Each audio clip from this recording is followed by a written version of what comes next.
top story. Cross-party politicians are calling for an investigation into the Chancellor, Rachel Reeves, over claims that she misled you, the public, about the state of Britain's finances. Well, Rachel Reeves denies being overly pessimistic to justify tax rises. She insists they were necessary. However, the Office for Budget Responsibility confirmed there was actually a surplus of public funds, not a deficit. Rachel Reeves said the surplus wasn't big enough, but... Breaking news. A British MP has just been sentenced to 2 years in prison amid a major corruption scandal. The verdict has rocked politics and raised serious questions about influence, power, and justice. Let's break down what happened and why this matters. Tulip Siddiq, a Labour MP representing Hampstead and Highgate, was today sentenced in absentia by a court in Dhaka to 2 years imprisonment. The court ruled she influenced her aunt, former Bangladeshi Prime Minister Sheikh Hasina, to legally allocate a land plot to her family in the outskirts of Dhaka as part of the Purbacal New Town Authority project. Also convicted in the same case, Hasina received a 5-year sentence, while Siddiq's mother got 7 years. The plot allocation has been revoked. Segment 2. But this wasn't a courtroom hearing with the MP present. Siddiq was tried in her absence. She and her lawyers say she wasn't given proper notice, nor a fair chance to defend herself. The trial has been described by her camp as politically motivated, a kangaroo court, reflective tone that raises serious concerns. Is justice being served, or is this a political vendetta disguised as legal process? For a UK-based MP to be convicted by a foreign court is rare and complicates everything. Well, Reform UK leader Nigel Farage says the Chancellor should be investigated now for potential breaches of the ministerial code. Well, let's remind ourselves that on many occasions she misrepresented the state of the economy, and then you decide. Well, you make up your own mind. Oscar Redrop, political advisor, what does that say to you or do to you? Does it make you think she's definitely misled us? I think, look, I think misled is probably just about right. I think lying is quite hard to prove in politics. But look, in really simple terms, because people are going, well, why did she? Why create all this doom and gloom, this crisis, this early morning press conference in mid-November and the months before it, black coal this, black coal that. She needed to justify and roll the pitch for putting her hand in our pockets, taking additional cash, taking additional tax revenue, and placating and soothing, if you like, the backbench, soft-left MPs who have been, rebelling against her on things like welfare and the 2-child benefit cap. That's what happened. She needed to justify to the public the need. And let's say, right, she then gave herself a few quid to play with. She satisfies her the political pressure on her backbenches. So what's wrong with that? I mean, what sort of headroom does that give her? Just gives her something comfortable, does it not? Yeah, and I think the market's like that. I think they've seen the additional headroom, so it's like a big green tick for the markets. The markets don't care about us, ultimately, in a way. They don't care about the difficulties that we go through as households and the like. And when she made the decision, or at least she wasn't able, because of the pressure from her own party and her own MPs, to slash that welfare spending, she only had somewhere to go. And that bit of headroom that she did have, that the OBR told her that she had. Now, there we see Kemi Badenoch, leader of the Conservative Party, and really having to go at Rachel Reeves. Is she impressive in doing that, or has she gone too far? What do you think? No, she was outstanding last week, and it's been a tough gig for Kemi, and people have written her off already. I kind of get why. There hasn't been a whole load of cut-through, and Nigel Farage and Reform just ascend, cut-through.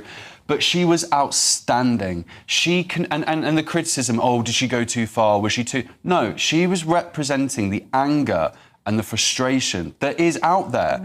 And that's what you want from leaders at times. Not always, but you want them to be a messenger for the anger and hurt that is out there. And she did it superbly. And I've said it before, and I will say it again. We don't see it enough.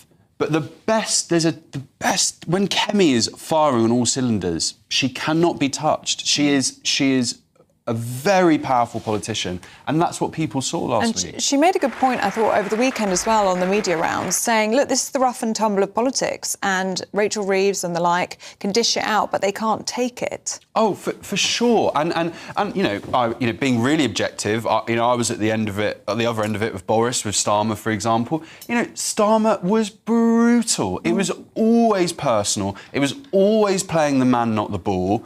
And that's kind of OK, I guess, because that's sometimes how it works. There's no extradition treaty between the UK and Bangladesh. That means even with a sentence, it's unlikely Siddiq will actually serve time, at least for now. At the same time, the verdict could damage public trust, raise questions about political accountability, and test international standards of justice. People are already reacting. Some say this is long overdue, a powerful politician held to account.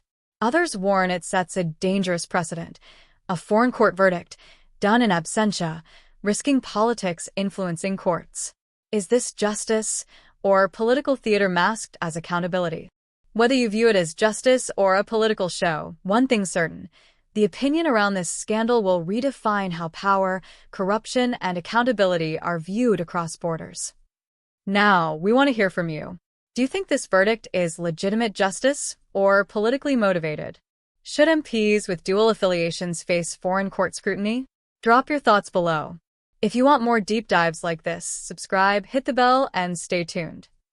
It's a big... I often think, you look at Kemi Badenoch and, as you say, she hit the target. There's no doubt about it with her retort to all of this. So then, if she bumps into Rachel Reeves in the corridor, do they go, hi, Rachel, how are you? Everything okay? And Rachel says, yes, Kemi, what are you doing for Christmas? Do they chat like that as if it didn't happen? I mean, I've seen this in Northern Ireland with Loyalist and Republican politicians, and you think, oh, God, they really hate each other.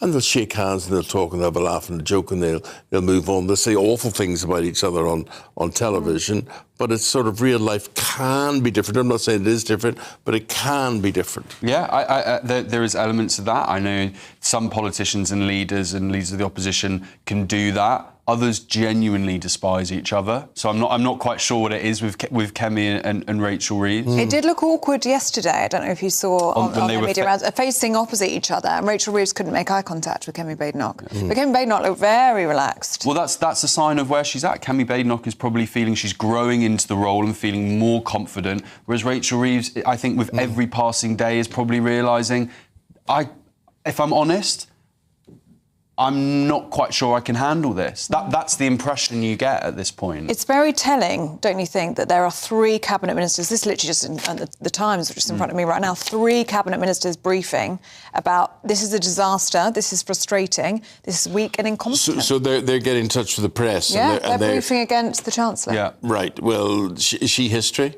I think it's been the beginning of the end for some time. I think this only... But if she goes, Starmer goes, surely. He will try... I mean, if there's one thing, he's like those old Nokia phones that you just cannot smash sometimes. Yeah. If there's one, he will cling on. If Rachel does go, because the pressure gets too much and credibility's gone, he will try and cling on for as long as he can.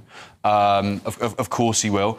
But the fact, just for people watching this, the cabinet, these people who are in charge of, and even more now, we've been taxed even more, billions of our pounds, billions of our money. On a Sunday night, they're not thinking about the week ahead, how to make the country better, what can they do for our priorities, all the rest of it. Can they sort the bins out in Birmingham? Or whatever it may be. They are briefing against their number 10 and 11. Well, you see, real politics and what politicians should be doing is sorting out the bins in Birmingham. And we're going to be talking about this. We're going live to Birmingham in 5 minutes or so. How long has this been going on? I've lost count, but well over a year at this point. A year. Absolutely. Sort of, why does nobody seem to care about this? I just don't understand this. Birmingham, right, like a lot of councils, they haven't got the budget, they haven't got the money. But then that's central government's responsibility, surely, to step in and do something about that. It's probably, for a lot of people right now, it's probably symbolic of where the country's at. And it's entirely depressing. And the fact it's gone on this long, And I know you're angry about it, Eamon, and you're right to be. It is a complete disgrace. Yeah. Oscar, just before we let you go, can I ask you about this breaking news that we've had this morning, that the Labour MP, Tulip Siddiq, has been sentenced to 2 years in jail for corruption in Bangladesh as she resigned. Will she not be going there on her holidays, will she? She's not going near Bangladesh, I would have thought. Yeah, she wasn't in the country when she was tried. Right. But of course, she resigned from her ministerial post earlier this year, didn't she, when she was accused of illegally receiving a plot of land from her aunt. Her aunt, who was ousted last year from Bangladesh, since been sentenced to death. She's fled to India. Wow, I mean, former Treasury Minister, no less, as well. She might be, it's from one problem to another, really. Look, I think, from what I understand, it's very unlikely she'd ever serve that sentence. But again, when you read it back like that, it is staggering. This is a minister. This is the highest level you can get to government in this country. To have received a prison sentence in Bangladesh, I think people will read into that what they will. I think it probably speaks to the whiter than white, how Labour came into power when they took over the Tories, the sleaze, the Tories this, the Tories that, and the transport sec had to resign. If you remember, I think misleading the police on a stolen phone, all the Lord Ali stuff. Obviously, this stuff with Tulip Siddiq is shocking corruption. It kind of goes on and on and on. So as a lesson to politicians, do not pretend you are saints. Do not pretend you are whiter than white, and that because you will never ever hold yourself to that. You'll never be able to hold yourself to that. Yeah, but who is a saint? Who is whiter than white? Yeah. And what do we accept? I look at Trump day after day, and I go, if he was a British politician, he'd be history. He wouldn't be allowed to say that. He wouldn't be allowed to behave like that. And yet there is increasing support and a lot of admiration, I think, in the UK for him as well. Is that the way our politics is going? Well, look, I think people want results now. I think the situation is kind of as dire as it is in the UK at the moment. I don't like talking the UK down, but it's not great for people. It's tough for people.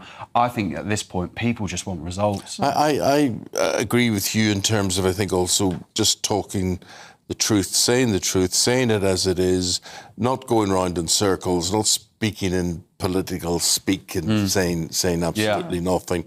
And there are too many that are a bit like that. Oscar, pleasure listening to you. Thanks, Oscar. We've got to move on, my friend.